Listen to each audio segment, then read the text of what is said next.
He's using it. He's lying.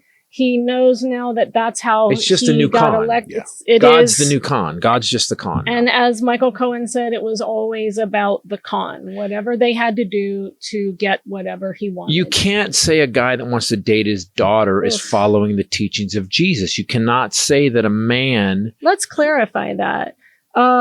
His chief of staff, General John Kelly, came out and said, go read about this.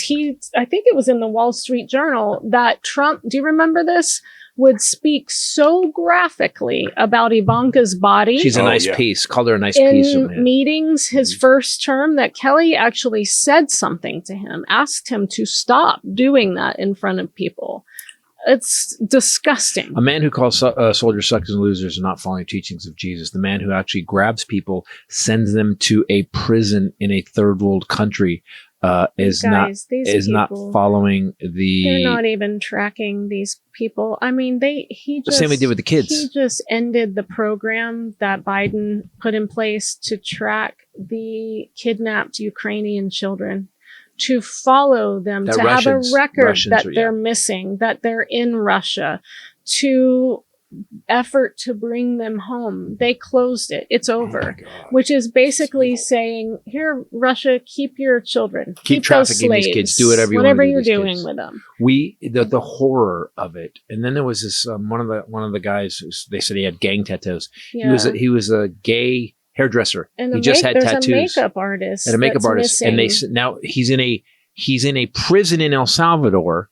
That after Trump was told you have to bring them back, they said we can't find them now. And then they said, well, let's see the records. They go, sorry, secrets. They're using the State Secrets Act. Secrets Act or whatever. So we are fucked, guys. When it comes to this, you have to be very clear. Constitutional crisis. Those people are not from El Salvador and being sent back. Right. These are people, Americans. The issue is most of these people don't have criminal records, and most of these people were legally pursuing citizenship or were currently in good status. Right. And like this makeup artist that's missing, his lawyer, they can't find him.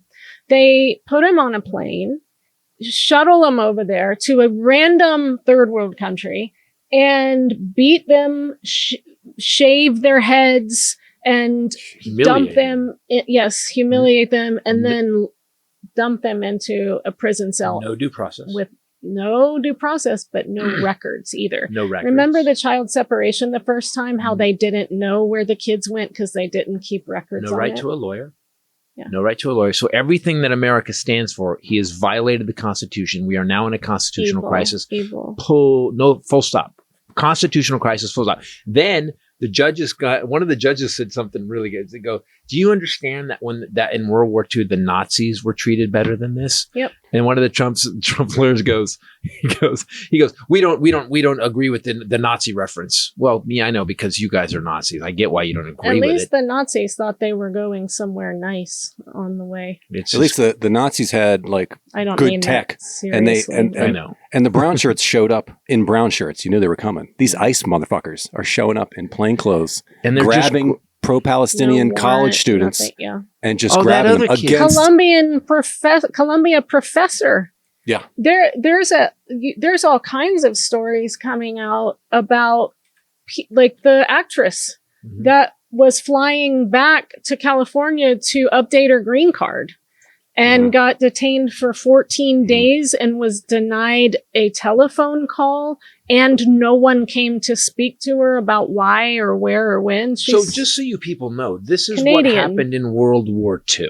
Basically, they just grabbed people. They kept them with no due process. They couldn't see attorneys. They held them as long as they wanted to. They tortured them. They did anything they wanted. This is what the Trump administration is doing right now, today.